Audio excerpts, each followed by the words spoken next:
Bonjour bien-aimés, nous sommes dans Ésaïe au chapitre 58. Nous allons lire le verset 6.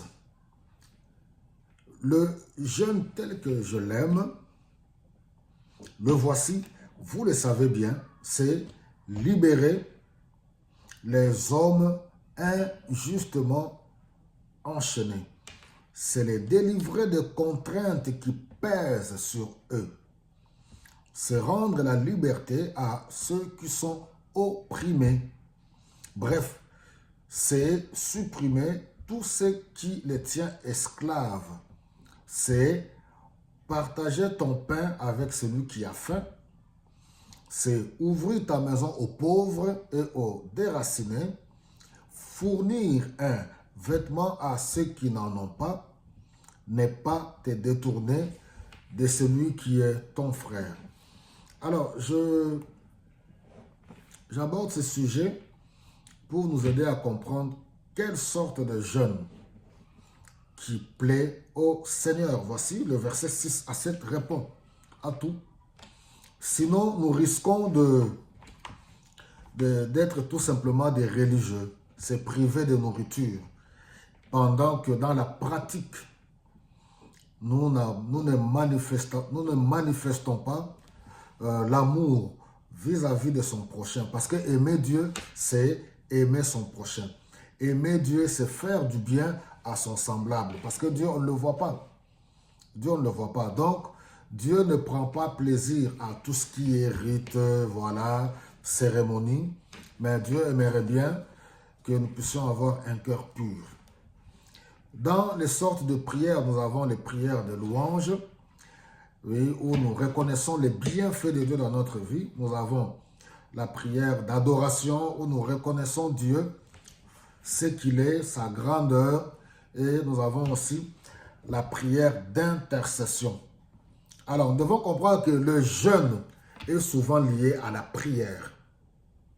Si on jeûne et qu'on ne prie pas, ça veut dire tout simplement qu'on s'est privé de nourriture. Ça n'a rien à voir avec le Seigneur. Parce que, en tant que chrétien, en tant qu'enfant de Dieu, nous devons faire un effort de sortir des rites religieux.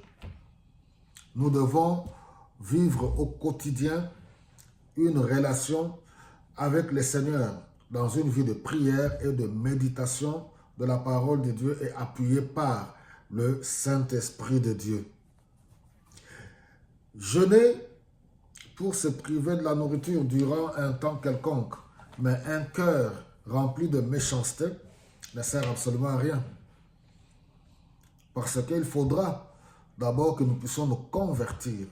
Un cœur qui a été touché par la parole de Dieu, par la puissance du Saint-Esprit, pour d'abord se détourner de ces mauvaises voies, accepter Jésus-Christ dans sa vie comme Seigneur et Sauveur. Et par le Saint-Esprit nous aide en ce moment-là à comprendre le plan de Dieu. Nous ne vivons plus selon nous, mais nous vivons selon la volonté de Dieu. C'est pour cela que Paul écrit dans Galates, je crois au chapitre 2, le verset 20, « Si je vis, ce n'est plus moi qui vis, c'est Christ qui vit en moi. » Donc, nous devons vraiment par le Saint-Esprit entrer dans la logique de Dieu. Certes, nous sommes dans un monde de religion. C'est vrai, chacun est libre de suivre sa voie. Mais ici, je m'adresse à nous qui sommes enfants de Dieu, chrétiens, nous qui avons accepté Jésus-Christ dans notre vie comme Seigneur et Sauveur. Nous devons comprendre qu'il y a le préalable. On peut beau se priver de nourriture, mais si on n'a jamais donné sa vie à Jésus-Christ, si on n'a pas une communion avec lui dans une vie de prière et de méditation de la parole de Dieu, et une fois de plus, je ne cesserai jamais de dire, comme Osée 4:6 nous dit, « Mon peuple périt faute de connaissance ». On a tout simplement l'apparence religieuse, et de toutes les façons, nous sommes dans un monde où l'être humain aime la religiosité, avoir une apparence pieuse, mais son cœur loin de Dieu. Parce que vous allez voir, au début du chapitre 1er dans Ésaïe, Dieu est en train de reprendre, il a des griefs contre son peuple, pour lui dire que oui, Tout le corps est malade, de la tête jusqu'aux pieds. Je suis fatigué de vos rencontres. Et jusqu'au chapitre 58, je suis fatigué de vos jeunes, qui vous demandent de vous priver de nourriture. Non, convertissez-vous, réparez d'abord les erreurs. Alors, à quoi bon on est des meurtriers et on se dit, on se prive la nourriture pour dire que non, on veut plaire à Dieu. Voilà, que le Saint-Esprit nous aide, nous tous, à être à son écoute pour savoir comment plaire à Dieu. Qu'est-ce que Dieu attend de nous? Quel genre de prière, quel genre de jeûne?